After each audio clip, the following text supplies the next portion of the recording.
All right, let's go to 15, and it's one of the things that's necessary is for us to understand that hygiene and cleansing were also part of the criminal code of law. Why? Well, because it's criminal to live with a roommate that doesn't shower, but that's not really the whole idea. Part of the problem is there is communicable disease that is rampant in societies that don't educate people that it's a criminal offense against him when you don't stay clean. In essence, your rights stop at my nose. But the problem is, when you don't take care of yourself, it does affect the rest of the group. Not only physically, but emotionally. You're in a communal setting. Someone maybe isn't a morning person among you. I wouldn't know who that would be, but some of you might not be so much morning people, and you might actually be, dun dun dun, someone spoke to me in the morning before I had my coffee. We've had some students come that literally everyone walked on eggshells around until 10 o'clock in the morning. But here's the thing, you have the right to not be a morning person, you don't have a right to ruin everybody else's morning. And one of the problems is in close-knit societies, it's easy for one person's mood to change what else is going on. You know this. This isn't hard for you to grasp. So take a look at chapter 15 and understand that hygiene and cleansing are part of the criminal code because they affect the community. Criminal, then, in the Bible, isn't just a person who goes out to do something, terrible to other people. It's a person that, because of their behaviors and actions, are harming the people around them. You can just starve a child and not try to be mean, but just not feed them. That's criminal. When you do something that causes other people pain around you, forces them into a painful situation, that's criminal. It falls under criminal code of law, and hygiene is part of that. Now, can I go off and say this? You can write this wherever you want if you need to. Our reproductive systems are not evil. They're not. But because of the fall, they have caused some markers that require both hygiene, safety, and require cleansing.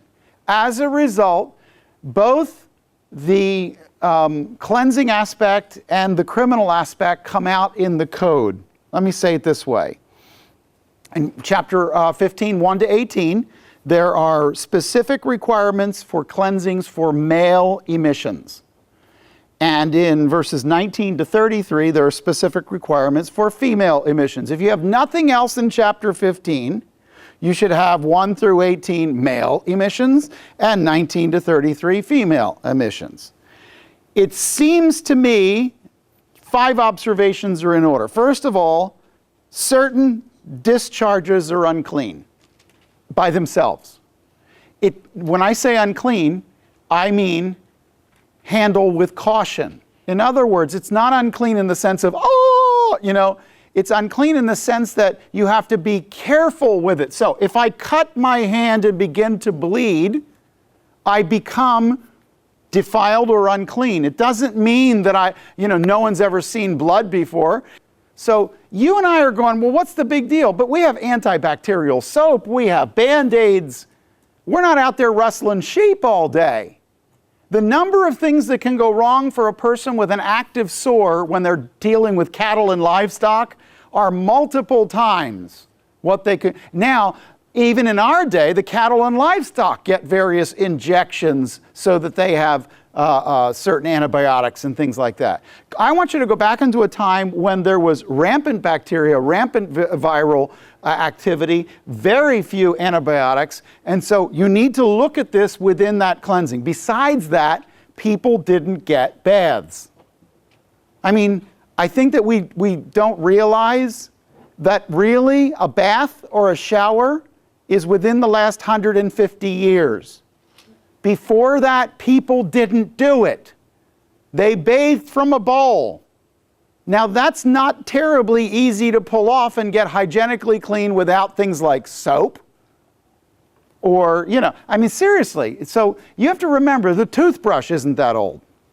So when you're thinking about human beings and the level of bacteriological activity, you just need to know that people were walking worm farms with bacteria growing all over them, and they seldom, if ever, got all the way into water.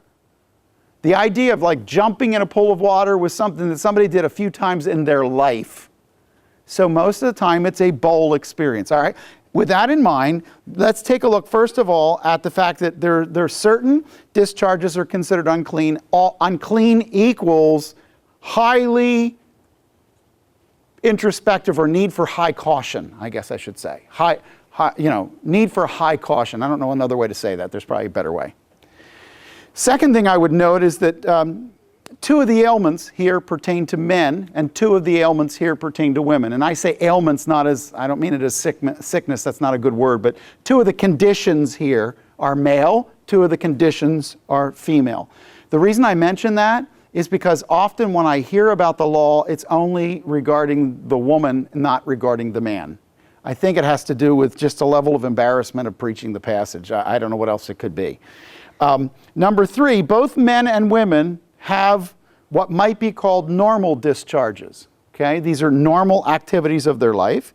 Number four, they also have abnormal discharges. And so you're going to see normal and abnormal here. And I think it's safe to conclude in these chapters that they're generally talking about discharges that regard the reproductive organs. I don't think they're talking about, pink eye. It could be, but I don't think so. I think they're really dealing with something in specific. So these are discharges that are relative to sex or sexual organs. The fifth thing I would tell you is the primary concern is not curing the individual. And this is the surprising part. Under the law, the issue wasn't how do we make you clean. That's handled elsewhere.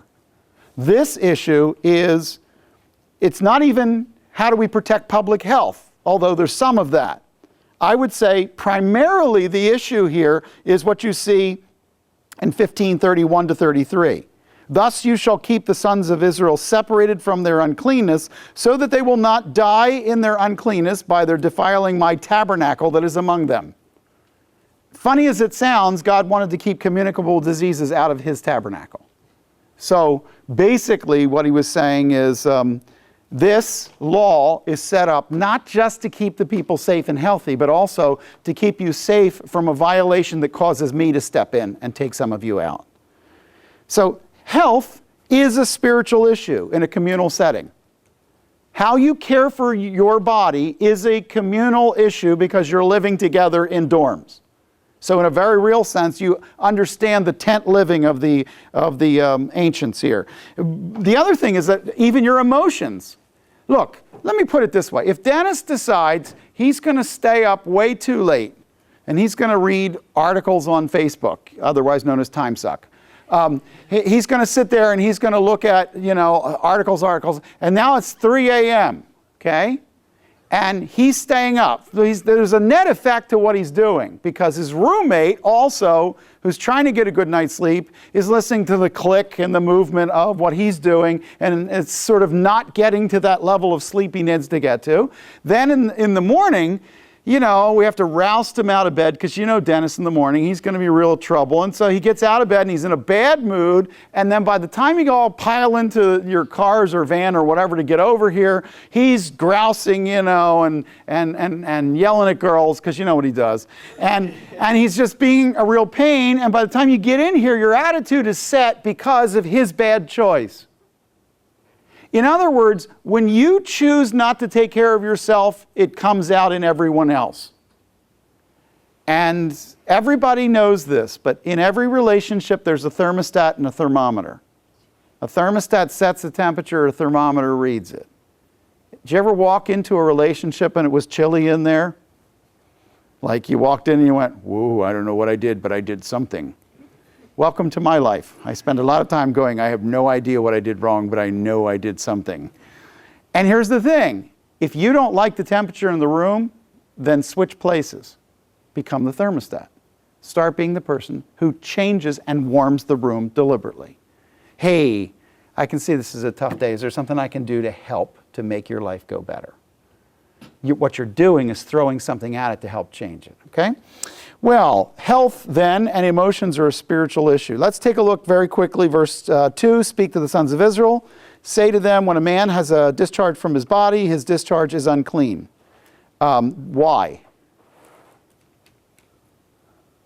Why is that discharge unclean? From a legal standpoint, not bacteriologically. Oh, it's blood. Because it's a subset of blood. So, this moreover shall be his uncleanness and his discharge. It is his uncleanness whether his body allows its discharge to flow or whether his body obstructs its discharge. Every bed on which the person with the discharge lies becomes unclean, and unclean on which he sits. Everything on which he sits becomes unclean. Anyone, moreover, who touches his bed shall wash his clothes and bathe in water and be unclean until evening. The operative phrase is the until evening. That is, that there's a time limit put on this, and the time limit is that day. Get clean that day, and by evening you will be considered released from that condition. Verse 6, whoever sits on the thing on which the man has had the discharge has been sitting shall wash his clothes, bathe in water, and shall be unclean again until evening. Look at the end of verse 8. Until evening. Look at middle of verse 10. Until evening. End of verse 10. Until evening. Now, interestingly enough, go to verse 11. Likewise, whomever the one with the discharge touches without having rinsed his hands in water shall wash his clothes and bathe in water and be unclean until evening. So you see it again at the end of verse 11. In verse 12, earthenware vessels, which the person with a discharge touches. Wooden vessels have to be rinsed in water. And he goes on and says, verse 13, when the man with the discharge becomes cleansed from his discharge, then he shall count off for himself 7 days for his cleansing. He shall then wash his clothes and bathe his body in running water and will become clean. Then on the 8th day, he will take for himself 2 turtle doves, 2 pigeons, and come before the Lord, the doorway of the tent of the meeting, and give them to the priest. Now, what offerings are going to pursue? A sin offering, which has to do with the fact that this particular discharge is the discharge that carries the sin nature. It's not about bacteria. It's about the concept of sin and depravity. And then a burnt offering. What's the burnt offering for? What's the burnt offering for? It's a rededication of the man's life. So it's, yes, this happened. I didn't mean for it to happen, but it happened. And now I want to rededicate my life. And I don't want you to see it. Isn't this hard language to see as the guy not doing something wrong? He didn't do anything wrong. He went to sleep. Okay? And the bottom line is, you're not responsible for what you don't control. But the other side of it is, the results of it, you must clean this way and care for this way. And you must come back to it and say, Lord, this happened, I acknowledge it, I'm not burying it, and I rededicate myself to you, and I understand the weight of sin. Here's what I want you to see. When you go up alongside verse 15, I want you to see that the Israelites over and over and over were reminded of their sinful state. There was never a day when they weren't thinking something about sin. We live in an America that has been expunged of the idea of sin, and what we talk about are mistakes. People don't go out and cheat on their spouse. They have an affair. It sounds like a cotillion or something. I mean, it sounds all wonderful. It's not wonderful. But the point is, we've moved sin off the scene, and when you move sin off the scene, you open the door to an easy acceptance. I want you to see how it was in their daily life as a result of criminal code of law. And you go all the way down to verse 16, and you can still see again that same he shall bathe all his body in water and be unclean until evening. Go to verse 17. As for any garment, any leather, in which there is seminal emission, it shall be washed with water and shall be unclean until evening. If a man lies with a woman so that there is seminal emission, they shall both bathe in water and be unclean until evening. Now, does everybody understand that verse 18 is not wrong? These 2 married people are doing what 2 married people do. So he's dealing now with the hygiene aspect of it, not the sin aspect of it. The fact of the matter is they needed to know that this was something they needed to prepare for and keep clean. This was something that was necessary. Okay, now we get down to verse 19 and you get to a woman. And when a woman has discharge, if her discharge is in her body is blood, she shall continue in her menstrual impurity for 7 days, and whoever touches her shall be unclean until evening. Does that mean if you walked up and shook hands with her, you would be unclean? It means yes. Does that mean now you would be unclean?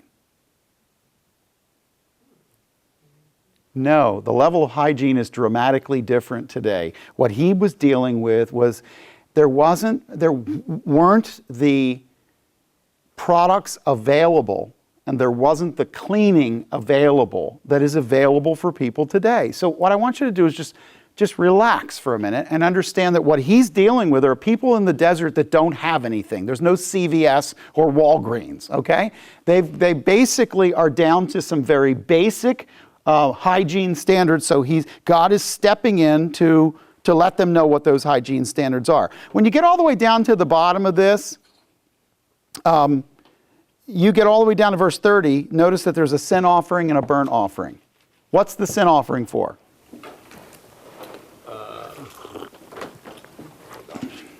Genesis with her childbirth. Okay, we're again dealing with a blood issue. What's the burnt offering for? A rededication. So ladies, every single month you had a moment to stop and rededicate your body to the Lord. Unfortunately, that's been taken out of our faith. I think that's unfortunate. I'll tell you why.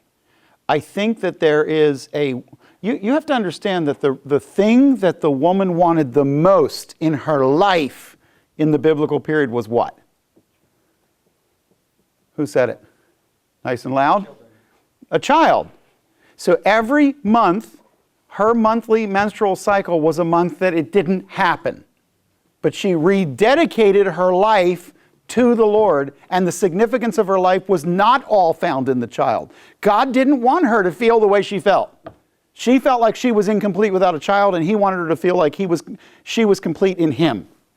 And the difficulty was she had to constantly rededicate herself in order to get on the right page. Does that make sense? I'm not trying to go real deep with you here. I mean, we're doing bodily emissions here. This is not something where you go, oh man, am I blessed today? Let's go on and have devotions in this passage. What I'm trying to say is you don't skip the passage. There actually is something here for you. One of the things that I think you all understand that I don't think you understood a month ago was that God has a thing about blood, and that blood laws and blood issues are symbolic of the fallen condition. You were never built to face death. You were never built to face sickness. Your reproductive system, ladies, was supposed to be a joy and never hurt. Those things happened as a result of the fall. And so what we're doing are stopgap measures until our bodies are redeemed and the world is redeemed. Animals weren't supposed to eat each other. That wasn't supposed to happen, but it happens. And everything you're seeing happened as a result of that fall. All right, let's go to chapter 16. And let's move now. By the way, I want you to note the difference of the number of offerings mentioned in Leviticus 15 as opposed to Leviticus 14. Did you notice back in Leviticus 14 with the leper, how many times you underlined or circled guilt offering, sin offering, burnt offering, guilt offering, grain offering, sin offering? You got a ton of them in leprosy, but in the process of the discharges, you have only a few. That should tell you something. The suggestion is that the discharges are a fallen world issue, and as a result, they have to do with defilements more than they have to do with actual sin conditions. Let me say it this way. Defilement means what? Ineligible. There are ineligibilities. You're sat on the bench. You are placed on the bench. You are made to sit on the bench. You are made to sit on the bench for a period of time. That, by the way, can also be a good thing in your life. Can we all agree that time off is a good thing sometimes? And so in the work of your life, here's what Christians do. We just never stop. You're never ineligible. You never get... So one of the benefits they had was God sidelined you and you got time off. No, you weren't going to be involved in this activity because God said so. And so they were a little bit more sensitive about how their life was flowing and what God made them eligible or ineligible for at any given time. Let me say it this way. God was much more a coach in the Hebrew world than he is in the Christian world. He was much more, you're playing today, you're on the bench today, in the Hebrew world than he is in the Christian world. Because of our standard of justification, we tended to wipe out all of the need for breaks. So people just go. And in our modern life, we think that no matter what we've been through yesterday, we should be ready to minister today. The problem with that is it's causing shipwrecks and crashes all over the place. Let's go on to the next chapter. And as we pick up the law of atonement, I want you to just stop for a second and remember that the fall of man, recorded in Genesis 3, brought chaos, brought suffering, and has rendered man sinful from his birth. I do not become a sinner because I sin. I sin because I was born a sinner. What's the difference between those two statements? When is a baby a sinner? From birth. Why? One is a state of being, and the other one is a response or a behavior because of the state of being. Okay? So you are masculine or feminine, male or female, long before you even know what that means. It's not about whether or not it means that to you, it's about whether or not you are that. And you later grow into the role. Most conditions for defilement were caused by an uncleanness that resulted from the fall. So for instance, there are two kinds of sins that I want you to be understanding when it comes to defilement. Sins of birth and sins of behavior. What is sins of birth? What do I mean when I say sins of birth? Things that come natural. This is before you do anything, you're born a sinner. So this is the state of being a sinner. This is the actions that I do because I'm a sinner. Okay? So, where is this one judged? For a believer, where is the state of being a sinner judged? Your state of being a sinner was already judged. Jesus doesn't look at you as a pagan. He looks at you as one of his own. He already paid for this. However, the bema seat has to do with this, which we saw in 2 Corinthians 5, 1 Corinthians 3. These are bema seat of Christ. These are related to behaviors or actions. These are your two defining judgments. It's interesting because that's not only Old Testament language. You're going to see that in the New Testament, and it's necessary for you to understand it as you move forward. All right, let's get to chapter 16. Now the Lord spoke to Moses after the death of the two sons of Aaron, and they had approached the presence of the Lord and had died. The Lord said to Moses, "Tell your brother Aaron that he shall not enter at any time into the holy place inside the veil before the mercy seat which is on the ark, or he will die, or I will appear in the cloud over the mercy seat." He says, it's no longer something, you don't just walk into the Holy of Holies. I want you to know there's a specific time and a specific format for coming into that place. Why did God say that? What was the reason God made that inner 15 by 15 by 15 area, that 10 cubit, 10 cubit, 10 cubit cube that had the ark in it? Why in the passage did he say you can't just come in anytime you want? This was a response to something. What was it? Who did what? Okay, they walked in with strange fire, and God said, because I can't even trust priests to do this the way I want it done, don't walk inside this one cube. Don't do it. I only want to meet you when I call for you, and I will call for you. but don't think you can walk all the way in there. Otherwise, I'm going to have to keep killing priests, and then we're going to run out of priests. So what we want to do is try to make this, streamline the whole thing a little bit. So here's what he says. Verse 3, Aaron shall enter the holy place with this, a bull for a sin offering and a ram for a burnt offering. He is not talking about coming into the holy place or the Holy of Holies. He's talking about the holy place generically, as in the tabernacle. He's coming into the holy precinct with a bull. He's not taking the bull all the way into that's not what's going on here.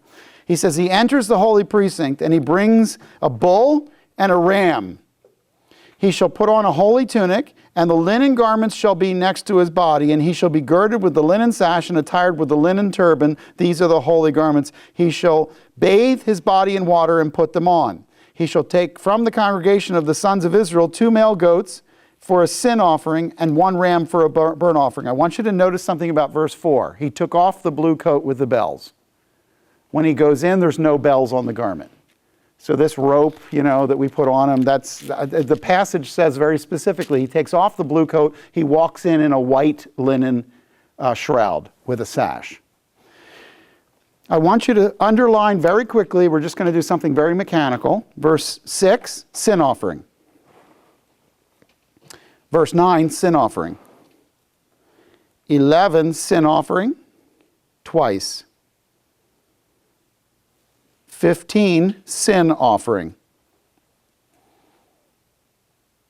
Now, all of that is verse 16, he shall make an atonement for the holy place because of the impurities of the sons of Israel. In other words, the sin offering that's at the beginning is the sin offering for himself and the priests.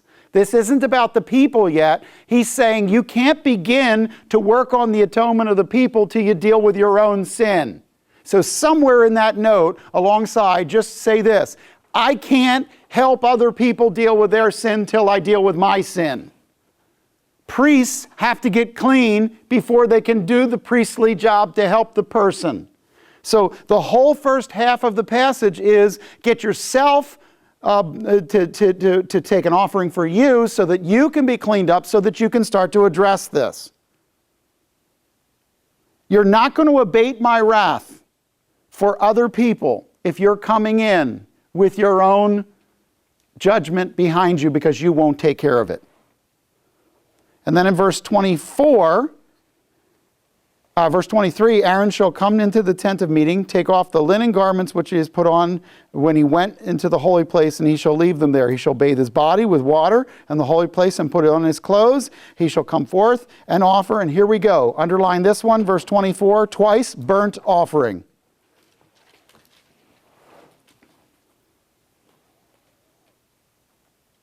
And verse 25, sin offering. Then verse 27, sin offering twice. And here's what I want you to see. Look at 24. He shall bathe his body with water. I'm having one of these moments where I just can't get my words out. Body with water in a holy place, and put on his clothes, come forth and offer his burnt offering. That's a dedicatory offering. And the burnt offering for the people. Now it says, and make atonement for himself and for the people. The atonement doesn't relate to the dedication offering in that verse. In other words, he's summarizing something. You don't make an atonement in a burnt offering. Where do you make an atonement? Atonement is the covering of sin. Where is it done? In a chata'ah, in a sin offering. So he puts them both together, and what happens is if you're not reading this the way God thinks, the way the critical understanding of the law is, you're going to lump things together that don't go together. What he says is the general thing is making an atonement, but the part of it that actually makes the atonement is the sin offering. What's the dedicatory offering for? Rededicating everything? Yeah, it's for me. I'm the one, I need the dedicatory offering. I need to dedicate myself to the Lord because I need to make that choice. I need to know that I did. I need to remember that I did. God was involved in the atonement process. I'm the one involved in the dedication process. Let me say it this way. Later on, atonement is going to be replaced by justification. You're not going to cover your sins. You're going to wash them away. Who does that? God does. Jesus did. But when it comes to dedicating my life, who does that? I do. I don't ask God to dedicate my life. I dedicate my life. In other words, there are things that God does and things that I'm called on to do. And what's happening is people are using grace for justification to cover over the need for behavioral adjustment, repentance, and surrender. So now they go, well, that's lordship salvation. There isn't any other kind of salvation but the one where Jesus is Lord. That's the only kind there is. If you walk around running your own life, you're not right with God. You might know Jesus is your Savior, but you're not right with God. It's that simple and that complicated, but it comes from an understanding of the law. Because Christians skip the law, they don't understand how God put it together. Let's just end this by saying, I want you to put a box around verse 29. I want you to put a box around verse 31 and a box around verse 34, and then I'll explain. These are what are called olam sayings. Does anybody know what El Olam is as the title of God? He called God at the place of Beersheba El Olam. It's the God of the ages, sometimes called the everlasting God. These are what you'd call permanent. Do you see the word permanent statute in verse 29? Do you see the word permanent statute in verse 31? Permanent statute. That means statute for the ages. It will always belong to the Jewish people forever. Now, what are the permanent statutes? Because, by the way, a lot of them, most of the statutes in Leviticus have been replaced in Hebrews. There's only a few of them that are permanent. Let's also mark down that there's a permanent statute, and you can put it next to verse 29 in 6:22, Leviticus 6:22.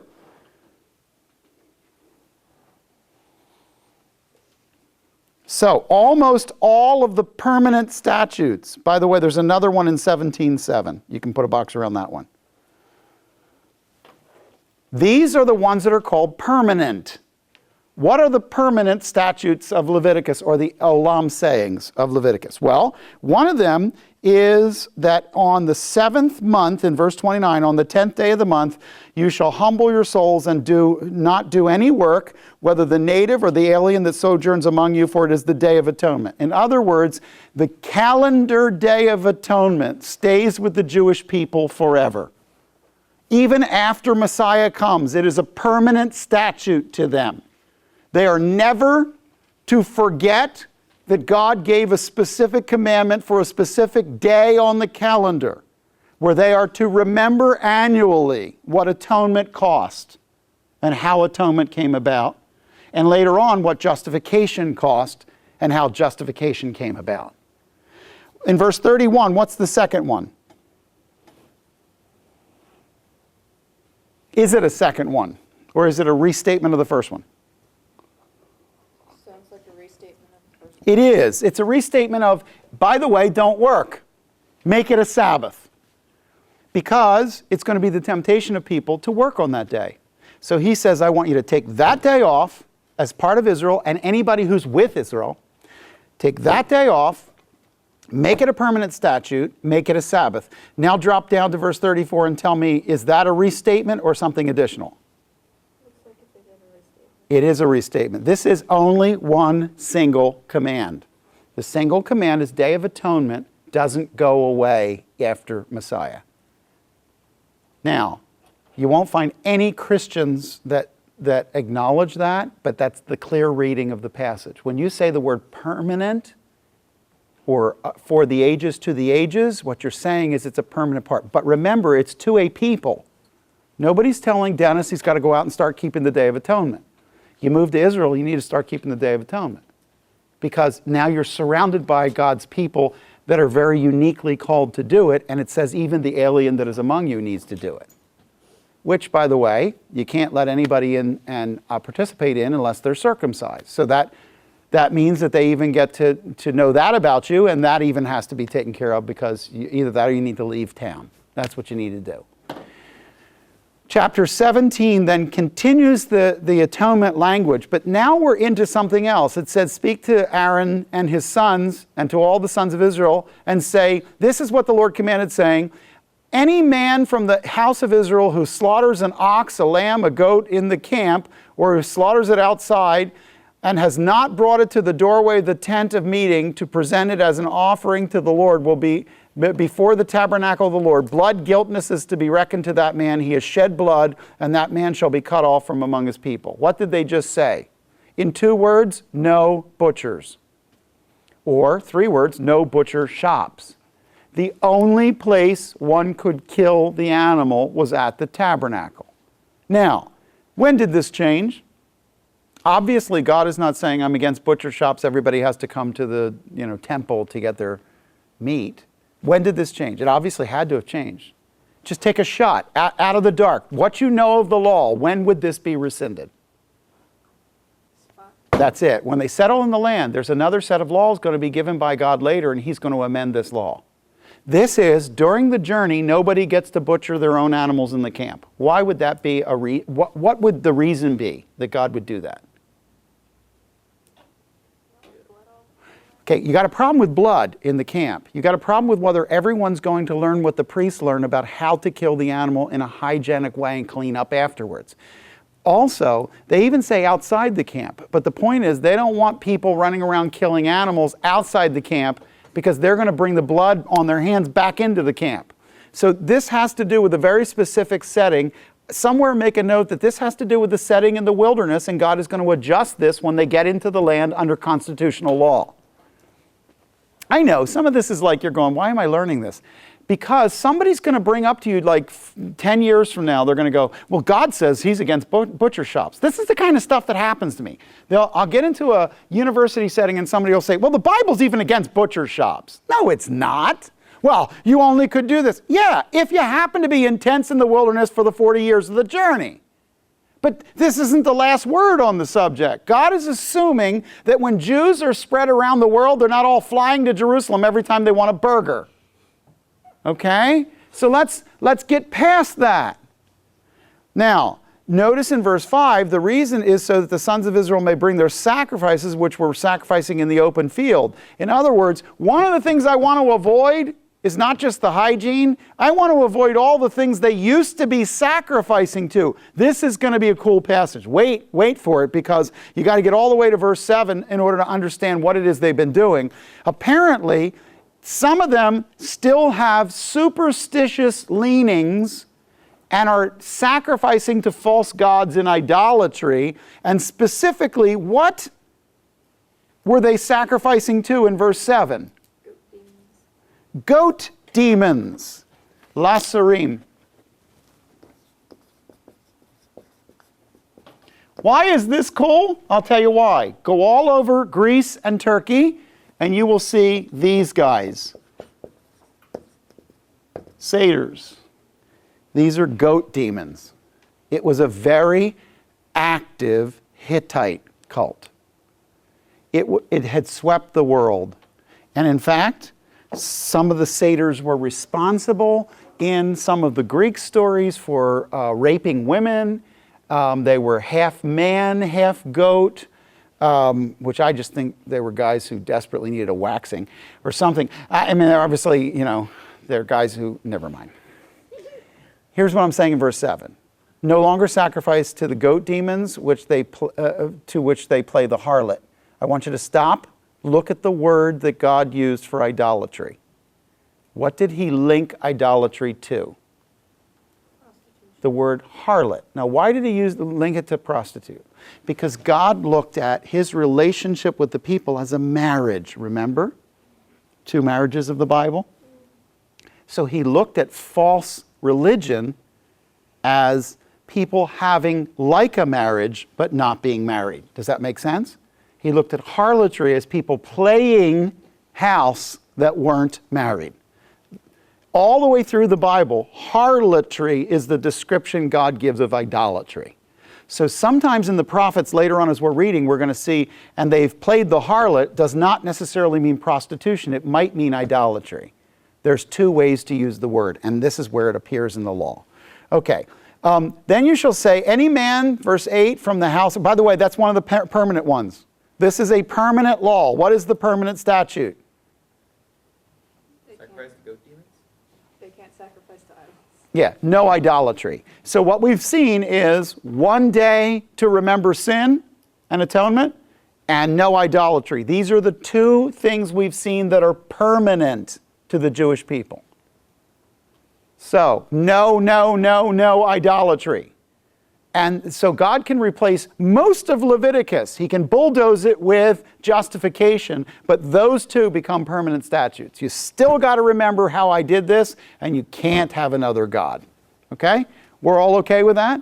If he said, you shall make atonement for forever, then you could never have justification. God is very careful crafting Leviticus because he's already written Galatians in his own mind. They're not in contrast to one another. They're written like to knit together. Okay? In verse 8, then you shall say to them, any man from the house of Israel or from the aliens who sojourn among them, and you simply know that means the rabble, the people who were not Jewish that went with them. There are no, people from Mars in the picture. That's not what aliens are. And they offer a burnt offering or sacrifice and does not bring it to the doorway of the tent of meeting to offer it to the Lord, that man shall be cut off from the people. In other words, you get kicked out of the camp if you are found having made a burnt offering, which is what kind of offering? Dedicatory. If you dedicate anywhere but the tabernacle, because I'm going to know you're dedicating yourself to some other God. That's what he's going for. Do you see how just knowing the offerings helps you understand what it is he's trying to say?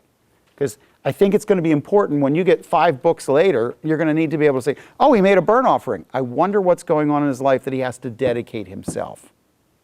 Okay? Verses 10 and 11. Any man from the house of Israel or from the aliens who sojourn among them who eats any blood, I will set my face against that person who eats blood and will cut him off from among his people. For the life of the flesh is in the blood, and I have given it to you on the altar to make atonement for your souls, for it is the blood, it is the blood by reason of the life that makes atonement.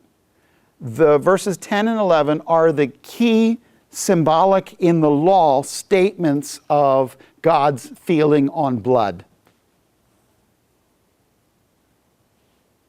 As a result, God has a very strong standard against consuming or eating blood. Therefore, I said to the sons of Israel, no person among you may eat blood, nor may any alien who sojourns among you eat blood.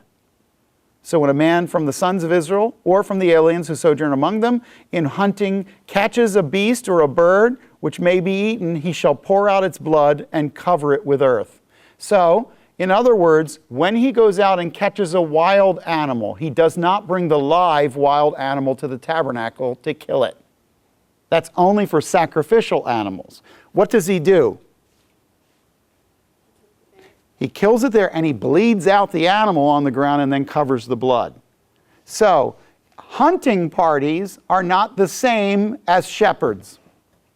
Shepherds have their meat killed at the tabernacle. Hunting parties kill it out in the field. Does that make sense?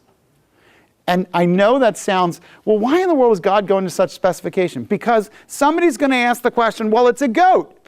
Yes, but it's a wild goat. And that makes it different than a domesticated goat, and so it's handled differently. If you don't make specific the laws, people are going to drive down the road at any speed they want. When you put the 5-0 next to it, it tells them what your expectation is.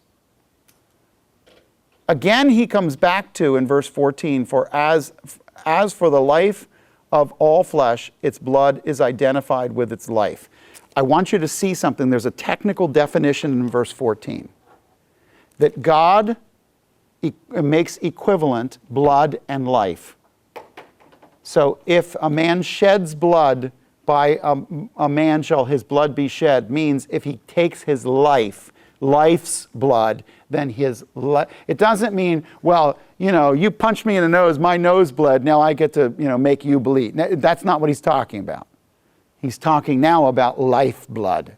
So in the Bible, there's a term, there's a concept of blood that is just, I cut my finger and I'm bleeding. There's another one for life blood, the blood coagulant that gave life. Okay? And he goes on, he tells you to wash and get bathed. All right, so you get to chapter 18, and we did this, and we have an understanding. Does everybody understand completely that the difference between 15, 16, 17 and chapter 18 is chapter 18 goes back to or harkens back to chapter 11 with the I am the Lord sayings. In other words, I don't want the sexual playing out of your life any differently than this because I am the Lord. So your identity with me as your God is the central focus of how you handle your body. Let's put it that way. So what we've seen is cleansing is handled differently than food that I ingest or sexuality. Those are handled with I am the Lord. It's a very, very intimate, I'm your God, and this is an area where I want to be involved in what you take into your body, and I want to be involved in the whole sexual experience of your life. Okay? And that will summarize up to 18.